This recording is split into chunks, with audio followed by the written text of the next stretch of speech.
everybody, I'm Preena Chauhan from A Teaspoon of Turmeric and Arvinda's Indian Spice Blends. Today I'm talking to Lauren Ham, who is an organic garlic farmer and involved with the Stratford Garlic Festival here in Stratford, Ontario for the 2011 Stratford Garlic Festival. And I have a couple of questions for you with respect to your farming, your organic farming practices with respect to garlic, and maybe you can also make some recommendations of what would be perfect for an Indian curry as well. So first things first, what makes the Stratford area conducive to garlic growing? Well, basically garlic came from Kazakhstan, like 6,000 to 10,000 years ago. And the kind of garlic, it's the oldest form of garlic in the world, Longicuscus, and they're in the same latitude as we are. So it's the same parent of all garlic that we have growing here.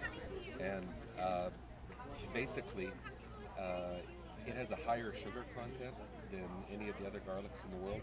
So when you cook with it, it caramelizes really quickly, and it has more flavor as opposed to spice. So chefs around the world, when they're given a choice between 6-clove old world garlic or one of the distant relatives, the hardened or the soft neck with lots of cloves, they pretty much always choose the kind of garlic that we grow. So that's one of the reasons why the garlic in this area is pretty special to Canada, and it grows. It's most people think of GPS as global positioning system.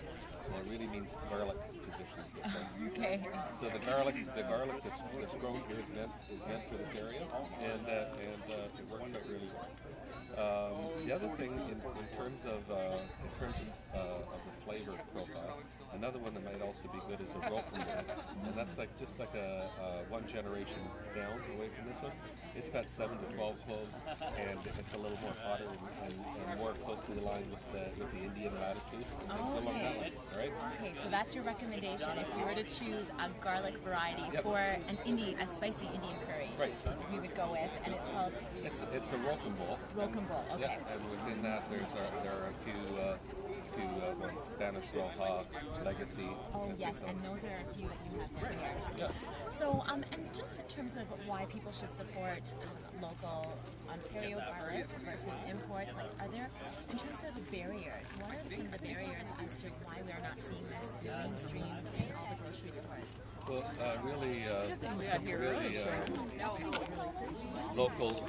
local garlic is more, as I said, it's a different profile. Basically, the garlic that is brought in from China, the States, and Argentina, the soft neck, it's kept in cold storage. Okay. So it's kept dormant. So when you bring it out, it starts to sprout and grow, and that changes the nature of the garlic. You only have a very short period of time to use it. And that's why lots of people garlic go bad. So when you buy local garlic from Ontario, if you buy it in August and September, and you buy enough to take you through to February, March, figure out what your needs are. If you use a clove a day, our garlic has 6 cloves in it. So there's a bulb a week, right? And so if you wanted to buy like 30 to 50 bulbs, that'll keep you through. But the thing is the storage. So keep it stored in a dark place, in warm, so it doesn't vernalize, so it doesn't change when it starts to warm up again into a growing thing. So keep it like that. And then you'll have local garlic from, July and August until February and March. Wow, that's fantastic. Yeah. I know when we make our Indian curries, we'll process a lot of garlic in large batches and have a garlic paste on hand. So that would be, it's wonderful for people to come down here, buy lots of garlic in big batches and make their garlic paste. Exactly.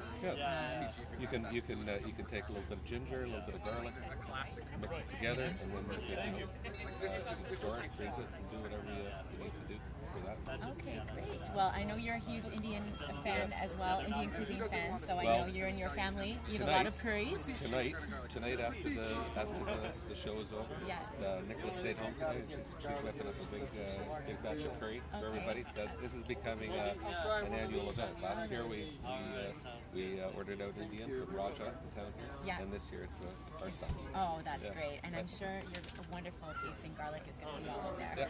So I'm going to pick up one of these sample packs and give all of them a try. But I think I'm really, really interested in the Spanish, the Spanish Roja, just for the spicier notes for that. So thank you so much, Warren, and thanks for, definitely everyone should come by next year if you haven't already had a chance to visit the Stratford Garlic Festival, and also drop by August Harvest and all the other wonderful garlic growers here. The Garlic Festival is an opportunity for people to come out and get informative talks about growing garlic, grading garlic, varieties of garlic, and it's a lot of fun. People in garlic are, their personalities are a little warmer, hotter, so there's lots of fun that happens these days. And also the medicinal benefits too. I know I stopped by the tent yesterday and caught a little bit of a talk on medicinal value of. Well, that's another thing I'd like to talk to your people about